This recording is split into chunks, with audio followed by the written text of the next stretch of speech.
The leather chair creaked as James leaned back, his perfectly pressed suit a stark contrast to his smug expression. "Emily, you have to understand," he said, his voice dripping with false concern. "Managing this kind of money requires experience, business sense, things you just don't have." I sat across from him in his home office, my hands clasped tightly in my lap to hide their trembling. The inheritance papers from my grandmother's estate lay scattered across his massive mahogany desk. $12 million worth of assets, properties, and investments that he was so desperate to control. My name is Emily Chen, and at 42, I was watching my husband of 15 years try to manipulate his way into controlling my inheritance. The same man who had spent years subtly undermining my confidence, making me question my own judgment, was now showing his true colors in full force. "I've already spoken with our lawyer," James continued, straightening his tie with practiced precision. "The power of attorney paperwork is ready. Once you sign, I'll handle everything. You won't have to worry your pretty little head about it." The condescension in his voice made my stomach turn, but I kept my expression neutral. James had always been controlling, but he'd masked it well over the years. Small comments about my spending habits, suggestions that I shouldn't work because he made enough for both of us. Gentle criticisms about my decision-making that eroded my confidence bit by bit. But what James didn't know, what I'd made sure he didn't know, was that I wasn't the same naive woman he'd married 15 years ago. The past 6 months since my grandmother's passing had opened my eyes to things I'd been blind to for far too long. It started with a letter my grandmother had left me, along with the inheritance. "My dearest Emily," she'd written, "with this gift comes great responsibility, but also great opportunity. Trust yourself. You are stronger and smarter than they've led you to believe." Those words have struck something deep within me. My grandmother had always seen through James's facade, though she'd never directly criticized him. Instead, she'd spent years quietly preparing me for this moment, teaching me about investments, business, and most importantly, self-reliance. The day after I received the inheritance notice, I made an appointment with Sarah Chen, no relation, a financial advisor my grandmother had recommended. James didn't know about these meetings. I'd scheduled them during what he thought were my yoga classes. "Your grandmother was a shrewd businesswoman," Sarah had told me during our first meeting. "She built this fortune from nothing, and she chose you to carry on her legacy. Not your husband, not your cousins. You." Over the next few months, while James was busy plotting how to take control of my inheritance, I was quietly putting things in motion. Weekly meetings with Sarah, consultations with my own lawyer, not the family lawyer James had chosen, and careful documentation of every manipulative comment and action from my husband. I'd learned that James had been making inquiries about the inheritance before my grandmother's will was even read, speaking to financial advisors and lawyers about how to protect the assets. What he really meant was how to control them. Now, sitting in his office, watching him lay out his plans as if they were already set in stone, I felt a strange sense of calm. The fear and self-doubt he cultivated in me for years had been replaced by something stronger, certainty. "Are you listening, Emily?" James's sharp tone cut through my thoughts. "This is important. We need to get these papers signed before the estate is fully settled." I met his gaze, keeping my voice steady. "I hear you, James. You want power of attorney over my inheritance." He smiled, that practiced, patronizing smile I'd seen countless times before. "Exactly. You know, I only want what's best for us, for our future." What James didn't know was that I'd already secured my future without him. The meetings with Sarah hadn't just been about financial planning. We created a comprehensive strategy to protect my inheritance and my independence. 2 weeks ago, I quietly moved most of my personal savings to a new account at a different bank. The inheritance itself was already protected by an ironclad trust my grandmother had set up, one that explicitly prevented anyone else from gaining control without my consent. But the real surprise was something else entirely, something that would wipe that smug smile off James's face when he finally discovered it. "You seem distracted," James said, frowning slightly. "Is everything okay?" I nodded, standing up from my chair. "Everything's fine. I just need some time to think about all this. It's a big decision." He stood as well, coming around the desk to place his hands on my shoulders. His touch, once comforting, now made my skin crawl. "Don't overthink it, honey. You know I'll take care of everything." That night, As James slept soundly beside me, convinced his plan was working perfectly, I lay awake thinking about how different things would look in just a few days. The pieces were already in motion, set up carefully over months of quiet preparation. I thought about the moment James would realize what I'd done, how his carefully constructed facade would crumble. The thought both terrified and exhilarated me. The next morning, James was already in his office when I came downstairs. I could hear him on the phone, his voice carrying through the closed door. "Yes, everything's proceeding as planned," he was saying. "She'll sign the papers this week. No, she has no idea about any of it. Trust me, I know how to handle my wife." I felt a familiar twist in my stomach at his words, but this time it was accompanied by something else. Determination. I pulled out my phone and pressed record, adding yet another piece of evidence to my growing collection. Later that day, I met with Sarah in a small cafe across town. James thought I was at my book club. Another convenient excuse I cultivated over the months. "Everything's ready," Sarah said, sliding a folder across the table. "Are you sure you want to do this?" I opened the folder, reviewing the documents inside. Everything was there: bank statements, transfer records, and most importantly, proof of James's attempts to manipulate his way into controlling my inheritance. "Unsure," I replied, closing the folder. "He's left me no choice." Sarah nodded, her expression serious. "The meeting with the estate lawyers is scheduled for tomorrow. James thinks it's just a routine signing, doesn't he?" "Yes," I said, taking a sip of my coffee. "He has no idea what's really going to happen." That evening, James was in an unusually good mood. He ordered takeout from my favorite restaurant, opened an expensive bottle of wine, and was being extra attentive. I knew what this was, his way of buttering me up before the meeting tomorrow.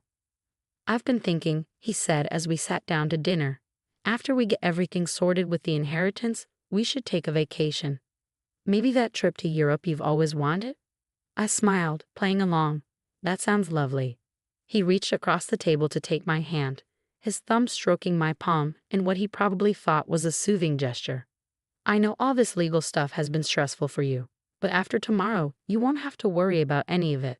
I'll handle everything." I squeezed his hand gently, thinking about how different things would look in just 24 hours. "You're right, James. After tomorrow, everything will be different."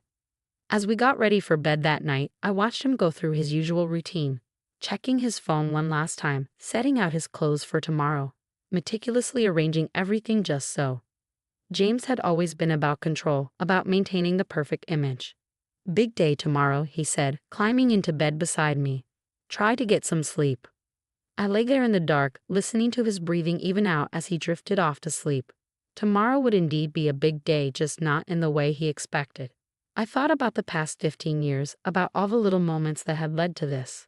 The way James had gradually isolated me from my friends, how he'd discouraged me from pursuing a career, his constant subtle criticism disguised as concern. But I also thought about my grandmother, about her strength and wisdom. She'd seen this coming long before I had, and she prepared me for it in her own way. "Remember, Emily," she told me once, "true strength isn't about having power over others. It's about having power over yourself." Tomorrow, I would finally show James exactly what that meant. The next morning dawned bright and clear. I watched James get ready for the meeting, methodically knotting his silk tie and adjusting his cuffs.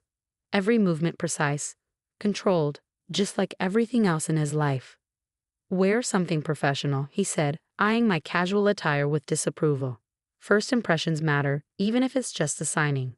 I nodded, hiding my amusement at his assumption that this was just another signing. While he finished getting ready, I changed into a tailored navy suit, one my grandmother had helped me pick out months ago. "Every warrior needs proper armor," she'd said with a knowing smile. The drive to the law office was quiet. James kept glancing at me, probably interpreting my silence as nerves. His hand patted my knee in what he likely thought was a reassuring gesture. "Just follow my lead," he said as we pulled into the parking lot. "Let me do the talking." The law office of Morrison and Associates occupied the entire top floor of a sleek downtown building. As we stepped out of the elevator, I saw James's shoulders straighten, his game face sliding into place. He had no idea what was waiting for us behind those glass doors. "Mr. and Mrs. Preston," the receptionist greeted us with a professional smile. They're ready for you in the main conference room. James strode ahead of me, confident as always. But when we entered the conference room, his steps faltered. Instead of just the estate lawyer he expected, the long table was occupied by several people. Sarah Chen, my financial advisor, Marcus Wong, my personal attorney, and Catherine Morrison herself, the firm's senior partner. "What's going on?" James asked, his voice sharp. "I thought this was just a signing." "Please have a seat," Catherine said, gesturing to the chairs. "We have quite a bit to discuss." I took my seat at the head of the table, not beside James where he clearly expected me to be. His face tightened as he lowered himself into a chair, his knuckles white where they gripped the armrests. Catherine opened a folder in front of her. "Mrs. Preston has asked us to review some concerning matters regarding her inheritance and your recent attempts to gain power of attorney." James's head snapped toward me, his eyes narrowing. "Emily, what is this?" "Let me explain," I said, my voice steady despite my racing heart. "I know about everything, James. The calls to your lawyers about controlling my inheritance before grandmother even passed away. The consultations about having me declared financially incompetent. The offshore accounts you've been preparing." His face paled slightly, but he quickly recovered. "That's ridiculous. I've only been trying to protect our interests." "Our interests?" Sarah Chen cut in, sliding a document across the table. "Is that why you've been making inquiries about transferring Mrs. Preston's inheritance into accounts only you would control?" James's jaw clenched. "Emily, you don't understand." "I understand perfectly," I interrupted, pulling out my phone. "In fact, let me play something for everyone."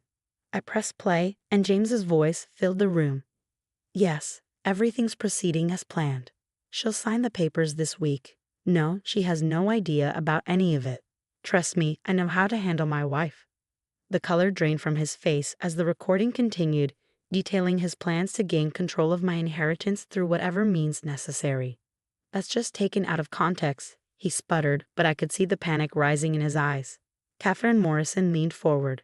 "Mr. Preston, we have documented evidence of multiple attempts to fraudulently gain control of your wife's inheritance. Would you like to explain that?" James's composure finally cracked. "Emily," he hissed, "you have no idea what you're doing. You need me. You've always needed me." I met his gaze steadily. "No, James. I don't need you. I never did. What I needed was to see you for who you really are." Marcus Wong cleared his throat. "Mrs. Preston has already taken steps to protect her inheritance through a series of trusts that you cannot access. Additionally," he paused, sliding another document forward, "these are divorce papers."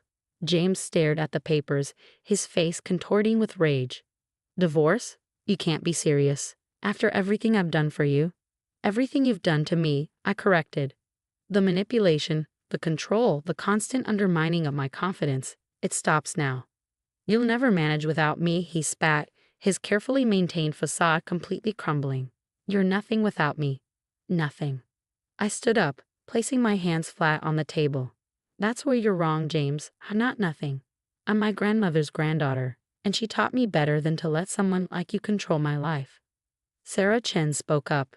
"Mrs. Preston has demonstrated remarkable financial acumen over the past 6 months. She's already made several successful investment decisions that have increased her inheritance by 15%. James's head whipped around. 6 months? You've been planning this for 6 months? "Actually," I said, allowing myself a small smile, "Grandmother and I had been planning this for years. She saw right through you from the beginning. Every lunch date, every shopping trip, she was teaching me, preparing me for this moment." Catherine Morrison pulled out another set of documents.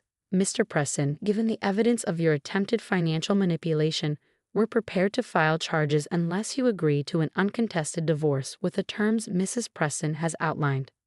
James snatched the papers, his eyes scanning the contents. With each page, his face grew redder. "You can't be serious. You expect me to just walk away with nothing?" "Not nothing," I corrected. "You can keep your own assets, but my inheritance, my grandmother's legacy, that stays with me, where it belongs." "This is insane," he muttered, running a hand through his perfectly styled hair. "You've all lost your minds." "No, James," I said quietly. "For the first time in 15 years, I'm thinking clearly. You have until the end of the week to decide. Sign the papers and walk away or face fraud charges. Your choice." He stood up abruptly, his chair scraping against the floor. "You'll regret this," he snarled. "You have no idea what you're doing." As he stormed out of the conference room, I felt a weight lift from my shoulders. Years of subtle manipulation, of doubting myself, of trying to be what he wanted. All of it falling away with each step he took. Catherine waited until the door closed behind him before speaking. "Are you all right, Mrs. Preston?" I nodded, surprised to find that I truly was. "Yes, I am. For the first time in a very long time, I really am." The next few weeks were a whirlwind. James, faced with overwhelming evidence of his attempted manipulation, finally signed the divorce papers. He moved out of our house, my house now, taking only his personal belongings. I heard through mutual friends that he was telling everyone I'd had some kind of breakdown, that I was making a huge mistake. But his words didn't have the same power over me anymore. Sarah helped me take full control of my investments, and true to my grandmother's teachings, I proved to be quite adept at managing my own finances. The inheritance wasn't just money, it was freedom, independence, and a chance to finally be myself. One evening, about a month after the confrontation, I was sorting through some old boxes when I found a photo album. Inside was a picture of my wedding day, James and me smiling at the camera, looking perfect and polished. But what caught my eye was my grandmother in the background, watching us with a knowing look. She'd seen it all coming, had prepared me for this moment long before I even realized I needed preparing. Her inheritance wasn't just about the money, it was about giving me the strength to stand on my own. I closed the album and walked to my home office, once James's domain, now my space. On the wall hung a photo of my grandmother and me, taken just months before she passed away. Her eyes sparkled with the same determination I now felt every day. "Thank you," I whispered to her image. "For everything." My phone buzzed with a text from Sarah, another investment opportunity she wanted to discuss. As I read through the details, I couldn't help but smile. James had been so convinced I couldn't handle money, couldn't make decisions, couldn't survive without him. But here I was, not just surviving but thriving, managing my inheritance, making my own choices, and finally living life on my own terms. The future stretched out before me, full of possibilities I never would have imagined when I was caught in James's web of control. It wasn't always easy. Independence never is, but it was mine, and that made all the difference.